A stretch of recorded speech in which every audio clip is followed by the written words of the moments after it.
बोल जमहूर के साथ मैं हूँ स्वात से सैयद अनवर शाह। वादी स्वात ख़ित्ता अर्ज़ी पर जन्नत का नमूना है। ये एक टूरिज़म हब है। यहाँ न सिर्फ अंदरूनी मुल्क बल्कि बैरूनी मुल्क से भी सयाह बड़ी तादाद में इन इलाक़ों का रुख करते हैं और यहाँ के हसीन मनाज़र से लुत्फ़ भी उठाते हैं।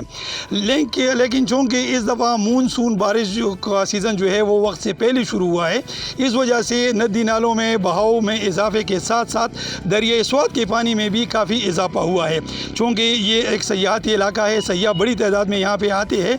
तो गुज़श्ता रोज़ यहाँ पे एक सयाहों के साथ एक अलमनाक हादसा भी हुआ है, जिसमें लाहौर से ताल्लुक़ रखने वाली एक ही ख़ानदान के 7 अफराद जो है वो जान बहक हो गए हैं, जबकि एक सयाह ताहाल लापता है।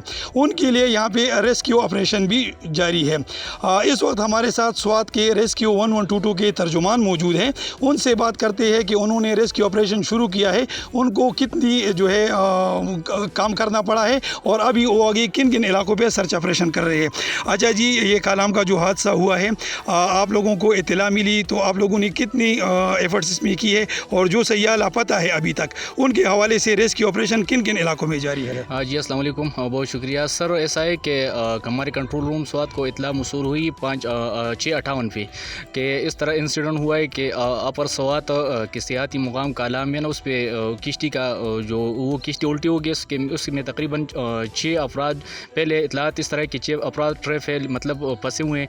इसके बाद जो दूसरे पर हमने कंफर्म किया तो उस जय वक़्फ़े पर लोग पहुंचे। पहले वक्त से पहले मुकामी लोगों ने उसके 6 अफराद की डेड बॉडी निकाली थी।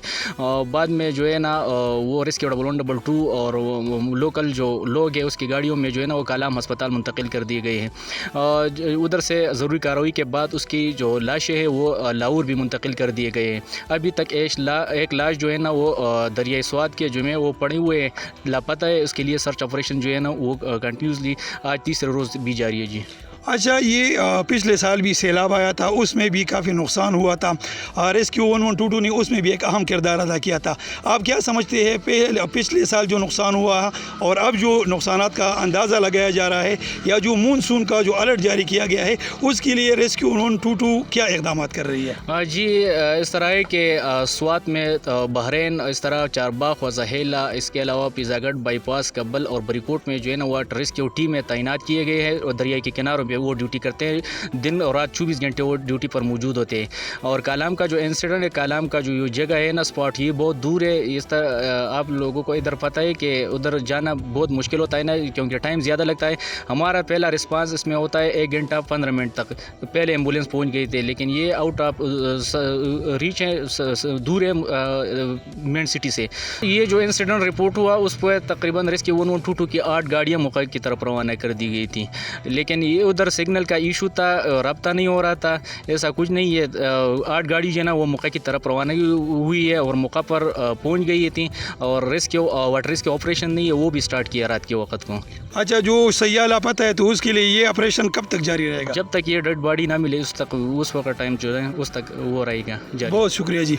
जी, जैसा कि आपने रेस्क्यू 1122 के जो तर्जुमान हैं उनकी बातें सुनी, उन्होंने कहा कि हम वक्त पर पहुँचे और हमने इमदादी कार्रवाइयों में हिस्सा भी लिया और अब जो सयाह लापता है उनकी तलाश के लिए ये ऑपरेशन उस वक्त तक जारी रहेगा जब तक ये डेड बॉडी रिकवर नहीं होती। अब हम चलेंगे कालाम के जो सयाहती इलाका है वहाँ के सीनियर सहाफ़ी के पास, उनसे बात करते हैं कि उन्होंने इस वाक़े को रिपोर्ट किया तो उन्होंने क्या देखा और उनका इस हवाले से क्या ख्याल है। अच्छा जी, आप कालाम के प्रेस क्लब की जो अपर स्वात प्रेस क्लब है उनके मेंबर्स भी है, तो आपने इस वाक़े को रिपोर्ट भी किया है, आपने क्या देखा, हुकूमती इंतज़ामात के हवाले से भी बताइएगा और मकामी लोगों ने कितने एफर्ट्स की वो भी बताइएगा। बहुत शुक्रिया जी। जैसे कि आपने ज़िक्र किया, जिस टाइम महोडन से फिला झील में ये अलमनाक और अफसोसनाक वाक़या जो पेश आया, उसी टाइम वहाँ की मैं बेसिकल वहाँ की मडलतान से जो बिलोंग करता हूँ, क्योंकि वहाँ पर सारे लोकल जो लोग हैं वो हमारे रिश्तेदार अपना ही लोग हैं। क्योंकि उसी टाइम उसने हमारे साथ राबिते की कि इसी तरह कोई अफसोसनाक वाक़या पेश आया। मैंने ख़ुद रेस्क्यू 1122 यहाँ स्वात की जो कंट्रोल रूम्स हैं उनको बाकायदा कॉल किए हैं। तकरीबन 5 मिनट तक मैंने कॉल करते रहा, किसी ने नहीं उठाया। तो बाद में डीपीओ स्वात को मैंने फ़ोन किया। अपर स्वात का जो डिप्टी कमिश्नर हैं उनको बाकायदा मैंने फ़ोन किया कि भाई इस तरह हुआ, क्या हुआ, आप लोग फौरी वहाँ पर रिस्पांस करें। तो बाद में तकरीबन 6 डेड बॉडीज़ जो था वो वहाँ पर मुकामी लोग ने अपने मदद आपकी तहत वहाँ जो झील से निकाल कर अपने गाड़ी में डाला।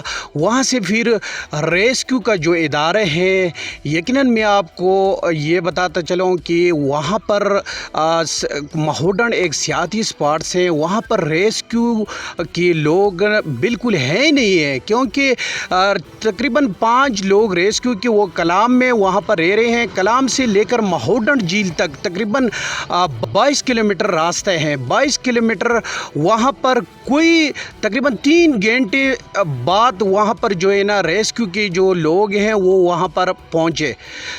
जो डेड बॉडीज़ वहाँ पर मुकामी लोगों ने 2 ज़ख्मियों को वहाँ से अपने गाड़ी में डालकर जो कलाम का जो सिविल अस्पताल है वहाँ पर लाया। बदकिस्मती से वहाँ पर लाइटिंग नहीं था, डॉक्टर्स मौजूद नहीं था, तो फिर वो बेचारा तड़पते तड़पते दम तोड़ गए, क्योंकि वहाँ पर मुकामी लोगों ने फौरी तौर पर वहाँ पर जो उसने एहतजाज भी रिकॉर्ड किया, पूरी रात एहतजाजी धरना भी दिया है। बदकिस्मती से हमारे यहाँ की रेस्क्यू इदारे की मैं बात करूँगा बिल्कुल नाकाम हो चुका है। एक मिसाल मैं आपको दूंगा, पिछले साल सानी बाईपास जो हुआ वहाँ पर रेस्क्यू का जो कारकर्दगी है वो सारे के सामने है। वहाँ पर सूबाई गवर्नमेंट ने रेस्क्यू और ज़िली इंतज़ामिया को कसूरवार ठहराया, फिर चंद लोगों को मुअत्तल भी किए हैं। 1 हफ्ते बाद उसको दोबारा पोस्टिंग की उसी जगह पर। तो फिर मुकामी लोगों ने यहाँ की डिस्ट्रिक्ट स्वात और ख़ास कर बाहर से जो सयाह हैं उसने सूबाई गवर्नमेंट पर तनकीद भी शुरू की है, लेकिन हमारे गवर्नमेंट सिर्फ मजम्मत तक रह चुका है। बहुत शुक्रिया जी। जैसा कि आपने यहाँ के कालाम के जो मकामी सहाफ़ी है जिन्होंने इस वाक़े को उसी वक्त रिपोर्ट भी किया, उनकी बातें भी आपने सुनी कि जो ज़िली इंतज़ामिया है, रेस्क्यू 1122 के जो अमला है, उन्होंने कोई ख़ास कारकर्दगी नहीं दिखाई और वक्त पर नहीं पहुँचे, जिसकी वजह से हलाकतों की तादाद जो है वो बढ़ गई है। पाकिस्तान में चूँकि इस दफ़ा मानसून का आगाज़ जो है वो वक्त से पहले हुआ है, PADA में NDMA की तरफ से अलर्ट भी जारी किया जाता है, लेकिन असल मसला तैयारी का है। ज़िली इंतज़ामिया की तरफ से यहाँ पे कोई तैयारी देखने में नहीं आती, जिसकी वजह से ये हादसात रुनमा होते हैं। स्वात में जो साना हुआ है सैफुल्ला झील में, उसके जो डेड बॉडीज़ है वो अपने आबाई इलाके लाहौर रवाना कर दिए गए हैं।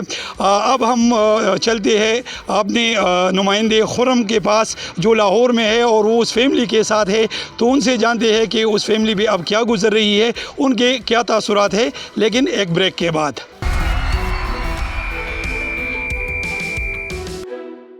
अस्सलाम वालेकुम नाज़रीन, आप देख रहे हैं बोल जमूर और मैं हूं लाहौर से खुर्रम मलिक। नाज़रीन, जिस तरह प्रोग्राम के आगाज़ में सवात के जो हमारे नुमाइंदे हैं उनकी जानिब से बताया गया कि सवात में जो कश्ती हादसा पेश आया है जिसके नतीजे में 7 अफराद जो है वो जान की बाजी हार गए हैं। इस वक्त DHA लाहौर में उनके घर के बाहर मौजूद हैं, जहाँ पर तमाम डेड बॉडीज़ जो हैं वो पहुँचाई गई थी और उनके नमाज़ जनाजा जो है वो भी अदा कर दिया गया है। यकीनन बहुत अफसोसनाक बात है कि एक फ़ैमिली जो है वो सैर व तफरी के लिए जाती है और खुशियों के साथ जो है इस सफ़र को तय कर रही होती है, लेकिन वापसी जो है वो उनकी डेड बॉडीज़ जो हैं वो आती हैं। तो यकीनन यहाँ पर हर शख्स, हर उनका रिश्तेदार जो है वो इस सोग में मुब्तला है और उनके जो अहले इलाका हैं यकीनन उनसे भी प्रोग्राम में बात करेंगे, जानने की कोशिश करेंगे कि आमिर साहब और उनकी फैमिली जो है वो किस तरह का ताल्लुक़ था उनका अपने इलाका मकीनों के साथ, उनके रिश्तेदारों के साथ। सुना ये जा रहा है कि आमिर साहब इंतहाई नफीस और मोहब्बत वाले जो है वो इंसान थे, जो अपनी फैमिली के साथ और अपने अजीज़ क़ारिब और रिश्तेदारों के साथ जो है बहुत कुर्बतें रखते थे। यकीनन आज का प्रोग्राम जो है खुसूसी सवात इंसिडेंट के हवाले से है और जानेंगे कि हादसा किस तरह पेश आया और यकीनन इनकी जो मेमोरीज़ हैं वो भी इस प्रोग्राम में शेयर करेंगे। प्रोग्राम में हमारे साथ रहिएगा। चलते हैं फैमिली की तरफ। बिल्कुल जी, उस घर में पहुँचे हैं जहाँ पर ये अफसोसनाक हादसा जो है पेश आया है, जिनकी एक ही ख़ानदान के, एक ही फैमिली के 7 अफराद जो है वो इस हादसे में डूब कर जो है वो जाँ बाक हो गए हैं। इनके हमारे साथ फैमिली मेम्बर मौजूद हैं, जो आमिर साहब जिनकी पूरी फैमिली जो है वो डूबी है, ये इनके ब्रदर इन लॉ हैं। इनसे बात करते हैं। सर, मुझे बताइएगा आमिर साहब की शख्सियत कैसी थी? पता चल रहा है कि बड़े मिलनसार और बहुत अनफॉर्चुनेट, बड़ा अफसोसनाक वाक़या है, क्या कहेंगे आप? वो एक नेवल ऑफिसर थे उन्होंने नेवी की तरफ से पाकिस्तान में, पाकिस्तान के बाहर भी तालीम हासिल की हुई थी, पढ़े लिखे थे, अपनी सर्विस कंप्लीट की थी और शख्सियत के लिहाज से इंतहाई नफीस आदमी। जो कोई बंदा उनके साथ 5 मिनट अगर मिल लेता था तो यकीन माने उनका गर्विदा हो जाता था। तहम्मुल, बुर्दबार, ठंडी और अच्छी शख्सियत के मालिक, इसमें कोई शक नहीं है। मेरे वो बहनोई भी थे और मेरे वो दोस्त भी थे और हर तरह से दोस्तानी के लिहाज से भी मैंने आपको बताया शख्सियत ही ऐसी थी, दोस्ताना शख्सियत थी। तो सर हादसे में आपकी बहन भी जो है वो जाबंक हुई हैं कि क्या? नहीं, मेरी बहन कोई लगभग 9 साल पहले 2017 में वो कैंसर की मर्ज़ की वजह से वो वफ़ात पा गई थी। तो उनकी फैमिली क्राइसिस में थी। आमिर साहब अकेले थे। अपने बच्चों की उन्होंने इंतहाई प्यार और मोहब्बत के साथ उन्होंने निगहदाश्त की और परवरिश की और उनके बच्चे उनकी कुल कायनात थी। वो बच्चे न सिर्फ उनके थे बल्कि बहन के होते हुए भी और बहन के जाने के बाद भी, क्योंकि मैं उनका मामू, उसके नाना नानी थे, तो वो हमारे अपने घर का हिस्सा थे। 2 ही घर थे जहाँ वो रह सकते थे, या बाप के साथ या नाना नानी और मामू के साथ। तो ये हमारा उनके साथ तल्लक था कि उनकी बच्चियाँ मेरी अपनी बच्चियाँ थीं। अच्छा सर, मुझे बताइएगा जो आपकी भांजियाँ इस सानिया में जाँ बाक हुई हैं, उनकी उम्रें क्या थी और क्या वो मैरिड थी? जी, उनकी जो सबसे बड़ी बेटी थी वो लगभग 27-28 साल की थी, मैरिड थी और उसके 2 बच्चे थे। वो भी लाहौर में ही रिहाइश पजीर थी? लाहौर में ही रिहाइश पजीर थी। वो डॉक्टर थी बच्ची और उस डॉक्टर अपनी सर्विस करती थी। उसके 2 बच्चे थे, एक कोई 8-9 माह का बेटा था और एक उसकी बेटी थी। बड़ी उनका क्या नाम था? रायद बच्चे का नाम था जी, और बच्ची का नाम था ज़ायरा। जो आपकी भांजी इस सानिया में जाँ बाक हुई हैं जो डॉक्टर थी, उनका क्या नाम था? उनका पुरवा जी, पुरवा, हाँ जी, वो थी। उसके बाद उनकी पुरवा से छोटी उसकी 2 बहनें थीं, जिसमें से बदकिस्मती से एक बहन अभी तक लापता है और वो रिकवर नहीं हो सकी। ये बताया ही जा रहा है कि वो अमेरिका से तालीम हासिल करने के बाद छुट्टियां मनाने के लिए यहाँ आई थी कि परमानेंट वापस पाकिस्तान शिफ्ट हो गई? नहीं जी, वो बच्ची बहुत लायक थी। अपनी मेहनत पे, स्कॉलरशिप पे वो उसने ग्रेजुएशन भी अमेरिका से की, मास्टर्स भी की और अब वो पीएचडी उसकी शुरू हो रही थी। पोस्ट ग्रेजुएट के बाद वो पीएचडी कोर्स शुरू होने से पहले वो 3 दिन पहले आई है। एक तो अपना वीज़ा उसका था, वीज़ा में कोई उस सिलसिले में, और दूसरा उसने कहा कि मेरी आगे फिर पढ़ाई शुरू हो रही है तो मैं ये अपने घर वालों के साथ मिल रहा हूँ। आगे फिर मेरे पता नहीं 2 साल 1 साल जितना पढ़ाई में लगे तो वो शायद मैं दोबारा चक्कर ना लगा सके। तो 3 रोज़ पहले वो बच्ची आई है, इस्लामाबाद गए हैं, एम्बेसी में उसे कोई अपने उसी मुतल्लिका कोई काम था, वहाँ से आगे की तरफ वो फिर अपनी सैर के लिए कि सारी फैमिली, बच्ची 5-6 साल से बाहर है तो ज़ाहिर बात है वो आई है। तो उसने कहा मैं अपने बहन भाइयों अपने सब के साथ मैं जितने दिन अच्छे खुशी के गुजार सकूं तो गुजार के, तो उसने वापस ही जाना था। चंद रोज़ के लिए वो आई थी। और जो बिल्कुल अफसोसनाक वाक़या 7 लोगों की जो है वो जान ले गया। उनके मामू हमारे साथ, बच्चों के मामू जो हैं वो मौजूद थे और आमिर साहब के ब्रदर इन लॉ जिनकी जानिब से जो है वो आमिर साहब की शख्सियत के मुतालिक जो है वो बताया जा रहा था। और यहाँ पर जितने भी लोग हैं, अफराद हैं, उनकी जानिब से ये कहा जा रहा है कि इंतहाई नफीस और मोहब्बत रखने वाले, कुर्बत रखने वाले इंसान थे आमिर साहब। और वो उनकी बच्चियाँ जो हैं वो भी मोहब्बत वाली जो है बच्चियाँ थी, अपनी पूरी फैमिली से बहुत ज़्यादा जो है वो मोहब्बत करते। तो यकीनन ये अनफॉर्चुनेट और अफसोसनाक सानिया में अफराद जो हैं वो जाँ बाक हुए हैं। एक ही ख़ानदान के मज़ीद भी रिश्तेदारों से बात करेंगे प्रोग्राम में, हमारे साथ रहिएगा। बिल्कुल जी, उसी मकाम पर मौजूद हैं जिन फैमिली के 7 अफराद इस हादसे में जो है वो इस दुनिया से चले गए हैं। इनके अजीज़ व अकारिब जो है वो इस वक्त भी गम में न डाल है। मेरे साथ और रिश्तेदार मौजूद हैं, यकीनन इनसे जानेंगे कि अफसोसनाक सानिया इन्हें कैसे पता लगा और क्या इनका कोई रब्ता हुआ था जब ये वहाँ पर थे। सर मुझे बताइएगा, आमिर साहब और उनकी फैमिली के साथ आपका रिश्ता क्या है? और मुझे ये भी बताइएगा कि जब ये सानिया पेश आया उससे पहले कोई रब्ता हुआ था आप लोगों का? उन्होंने बताया था कि वो सवात में जो है वो सैर व तफरीह किस अंदाज में कर रहे हैं, कितने एक्साइटेड हैं, कितने खुश हैं? नहीं, हमारा उनके साथ काफ़ी अरसे से रब्ता नहीं हुआ, काफ़ी दिनों से, मतलब 3-4 महीने से कोई टेलीफोन पर बात नहीं हुई। हमें तो जब इतला मिली है कि हादसा हो गया है, किश्ती डूब गई है, तो फिर हम यहाँ पहुँचे हैं।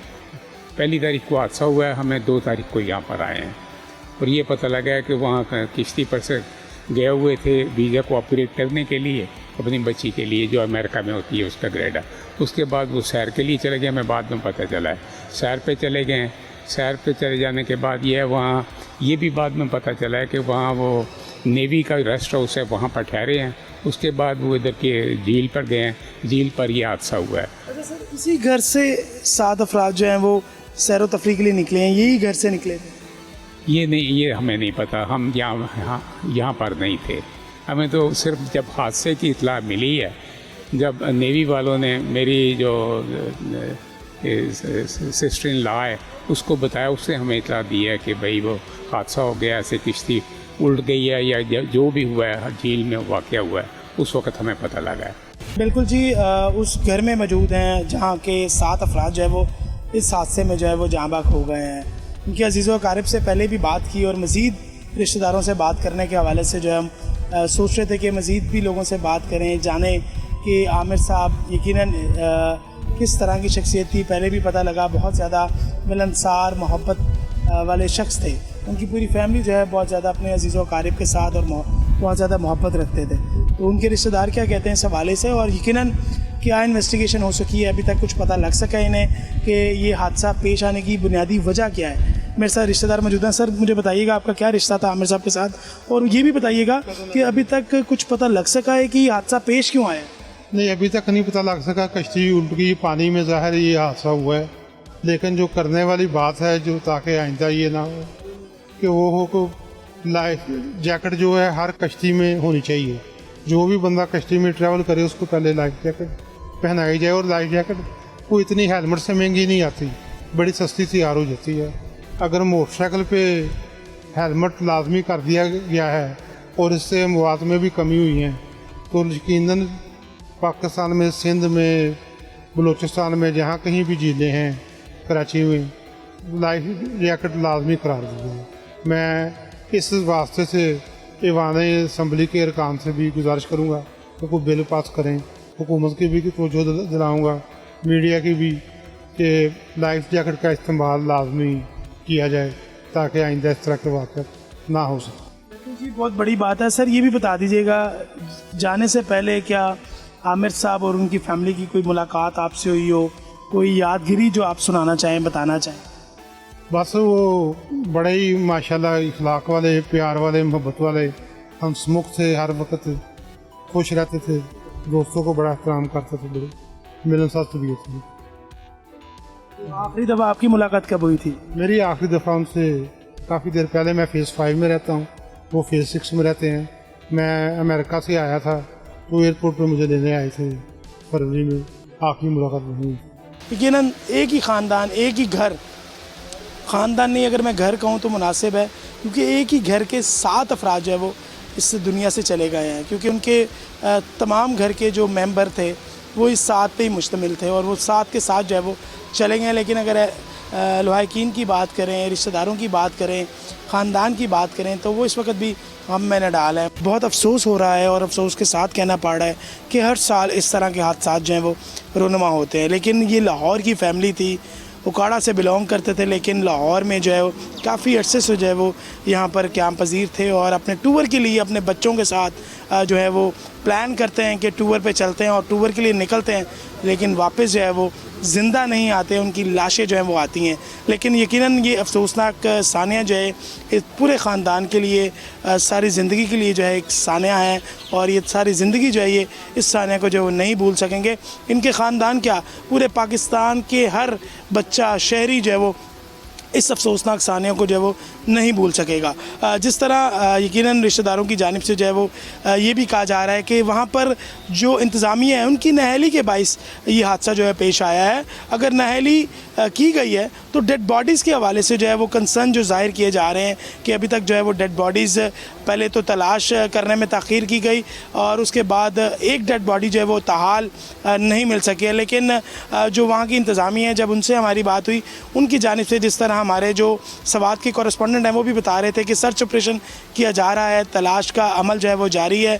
लेकिन यकीनन क्योंकि रात के टाइम सर्च ऑपरेशन जो है वो नहीं किया जा सकता, दिन के औकात में सर्च ऑपरेशन जो है वो मुमकिन है, लेकिन 3 दिन गुजर चुके हैं, अभी तक जो है वो डेड बॉडी नहीं मिल सकी है। एक ही ख़ानदान, एक ही फैमिली के 7 अफराद टूर के लिए जाते हैं, लेकिन वापस जो है वो 6 की लाशें आती हैं, एक की जो है वो तलाश का सिलसिला जारी है। जिस तरह उनकी एक बेटी बताया जा रहा है जो डॉक्टर थी, जिनकी उम्र 28 साल है और वो यहाँ से अपने बच्चों को, कम उम्र बच्चों को जो है वो सैर व तफरीह के साथ नाना जी के साथ जो है वो लेकर गई हैं, लेकिन वापस उनके बच्चे भी नहीं आ सके। तो यकीनन इस साने के मुतालिक जो है वो बात की है प्रोग्राम में। पहले हमारे स्वात के जो कॉरेस्पॉन्डेंट हैं उन्होंने तमाम तर तफसीलात बताई और लाहौर में नमाज जनाजा और कुल जो है वो अदा कर दिए गए हैं, लेकिन यहाँ पर अभी भी जो अजीज़ व क़ारिब अफसोस के लिए आ रहे हैं वो सिलसिला जारी है। और तमाम जो अजीज़ व क़ारिब हैं उनकी जानिब से हुकूमत को ये कहा जा रहा है कि हुकूमत जागे, इस तरह के सानियों को रोके। तो प्रोग्राम लाहौर से हमें दीजिए इजाज़त। हमने कोशिश की कि आज तमाम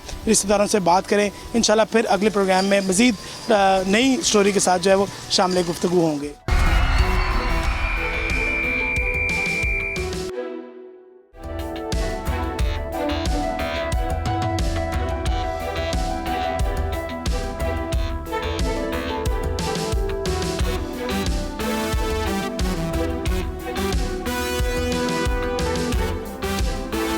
अस्सलाम वालेकुम नाजरीन, प्रोग्राम बोल जमूर के साथ मैं हूं आपका मेज़बान साद गुज्जर। नाज़रीन, आज हम बात करेंगे फ़ुटबॉल और फीफा वर्ल्ड कप 2026 की। जहां बात फीफा की आ जाती है वहां कराची का एक ऐसा इलाका मौजूद है जिनकी दिल की धड़कनें ग्राउंड में मौजूद फ़ुटबॉल के साथ धड़कती हैं। जी हाँ, मैं बात कर रहा हूँ कराची के इलाके लियारी की, जिसे मिनी ब्राज़ील भी कहा जाता है। यहाँ पर मौजूद जितने लोग हैं उनसे बात करने की कोशिश करूंगा, चाहे वो बच्चे हों, नौजवान हों या बुज़ुर्ग हों। क्या गहमा गहमी है और फीफा वर्ल्ड कप का किस तरीके से इन्होंने इस्तकबाल किया और इस वक्त की क्या सूरत हाल है, मैचेस कैसे देखे जा रहे हैं, कितना एंजॉय किया जा रहा है, किस टीम को सबसे ज़्यादा सपोर्ट किया जा रहा है। यहाँ पर मौजूद जो बच्चे हैं उनसे ये बात करने की कोशिश करेंगे और आपको आज के इस प्रोग्राम में फ़ुटबॉल लवर्स भी दिखाएंगे और फ़ुटबॉल के चाहने वाले भी दिखाएंगे।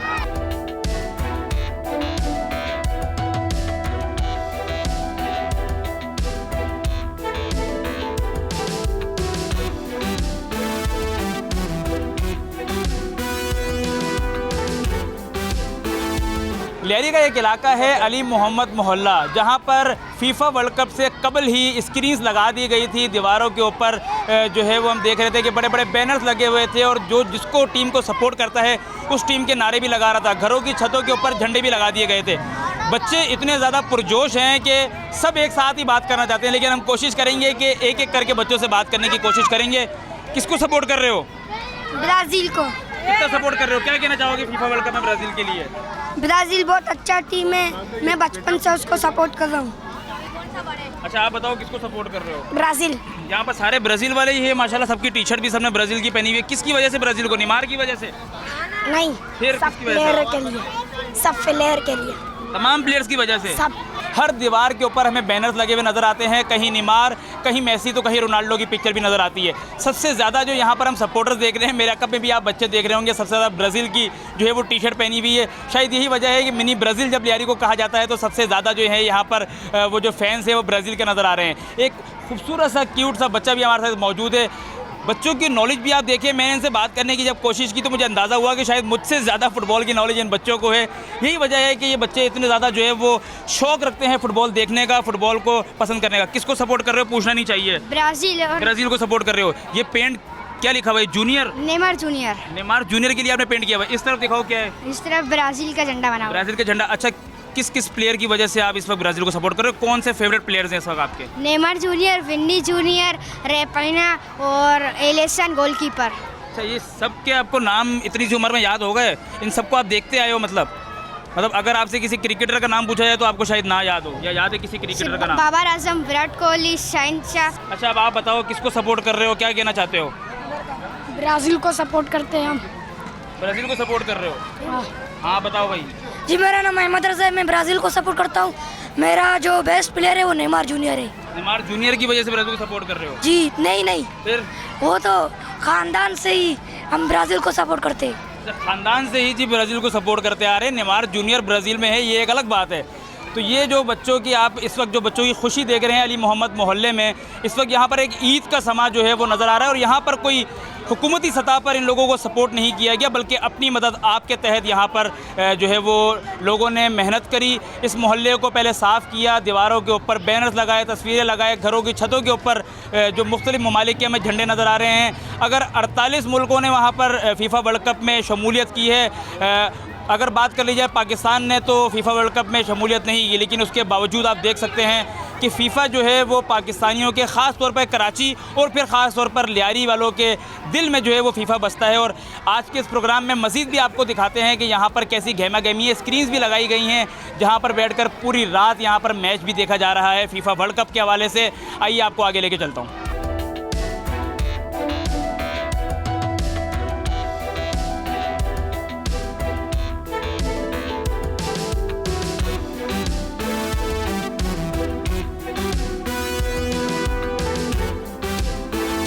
एंजॉय कर रहे हो, कितना मज़ा आ रहा है? बहुत ज़्यादा मज़ा आ रहा है। मैं नेमार को। और यहाँ पर क्या क्या कर रहे हो अभी जब तक मैच नहीं हो रहा, क्या क्या करते हो? अभी हम लोग है ना नेमार का नारा लगा रहे थे, कब से मैं अपने फ्रेंड्स के साथ सारा नारा लगा रही थी। आप इतनी सी उम्र में नारे लगा सकती हो, कोई नारा लगा के दिखाओ जरा हमें। ब्राज़ील आ गया मैदान में, नेमार आ गया मैदान में, कप्तान कप्पी रोटी, कप्तान कप्पी रोटी। इसका क्या मतलब है? इस सारे नारे का क्या मतलब है? तो समझाओ इसका मतलब क्या है? मतलब नेमार है ना कप जीतेगा। नेमार के लिए नारा बनाया गया, दोबारा लगाओ तो। नेमार आ गया मैदान में, ब्राज़ील आ गया मैदान में, नेमार आ गया लियारी में, कप्तान कप्पी रोटी, कप्तान कप्पी रोटी। ये आप नारे देख लें और इन नारों से आप अंदाज़ा लगा लें कि ये जो बच्चे हैं ये कितने पुरजोश हैं। और यहाँ पर कोई सियासी नारे नहीं लगाए जा रहे, यहाँ पर कोई अपने मोहल्ले के लिए नारे नहीं लगाए जा रहे, बल्कि नारा लगाया जा रहा है तो किसी और शहर नहीं बल्कि किसी और मुल्क के उस प्लेयर के लिए जिसके ये फैंस हैं। उनके दिलों में इतनी मोहब्बत है और ये इतने बच्चे जो है कहते हैं मन के सच्चे होते हैं, जो बात करते हैं वो दिल से करते हैं। तो आप देख सकते हैं कि कितनी मोहब्बत रखते हैं ये फ़ुटबॉल से। और फ़ुटबॉल इनके लिए सिर्फ एक गेम नहीं रहा, बल्कि फ़ुटबॉल में जो है ये जुनून से जो है हम देख रहे हैं कि इतने ज़्यादा भरे हुए हैं कि इनके हर तरफ इनकी ज़बान के ऊपर एक ही नाम होता है, फ़ुटबॉल, फ़ुटबॉल और सिर्फ फ़ुटबॉल। कितना एंजॉय करो, कुछ बताओ हमें, क्या कहना चाहोगे फ़ुटबॉल वर्ल्ड कप के लिए? मैं फुटबॉल वर्ल्ड कप के लिए कहना चाहता हूँ ब्राज़ील, इंशाल्लाह ब्राज़ील जीतेगा और विनी जूनियर ना उसको पास देगा और नेमार जूनियर ना वो गोल देगा। पास कौन देगा, दोबारा बताओ जरा। पास विनी जूनियर देगा, नेमार पास देगा, सही। हाँ, विनी जूनियर नेमार को पास देगा, नेमार गोल करेगा। और अगर ऐसा गोल हो गया तो कितना जश्न मनाया जाएगा? बहुत ज़्यादा जश्न मनाया जाएगा। यहाँ पर जब ब्राज़ील जीतेगा ना, यहाँ पर ढोल होंगे, सब नाचेंगे, बहुत मज़ा आएगा यहाँ पर रात के टाइम में।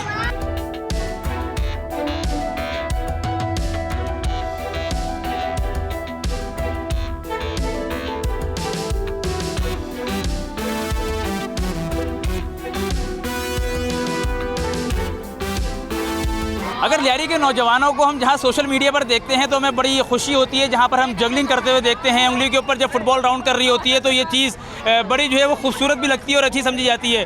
लियारी वालों की उंगलियों पे फुटबॉल ऐसे ही नाचती है, जिस तरीके से ये फ़ुटबॉल को इज़्ज़त देते हैं, जिस तरीके से ये फ़ुटबॉल के साथ खेलते हैं और जैसे ये पसंद करते हैं इस गेम को।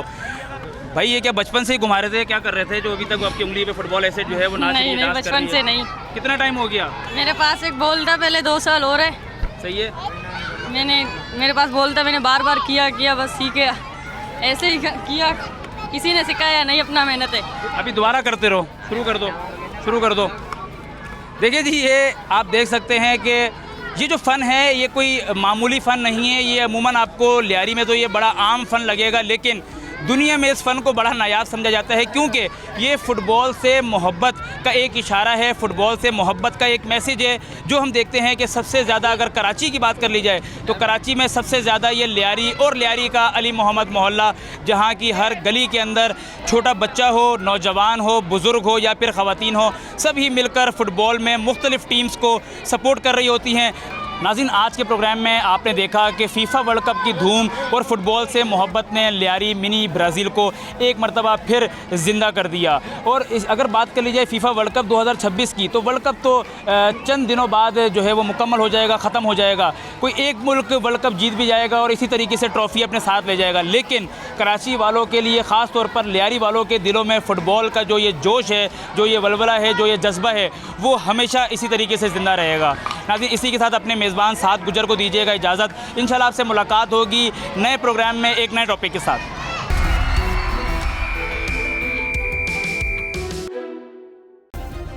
सब्सक्राइब करें और बेल दबाएं ताकि कोई खबर रह न जाए।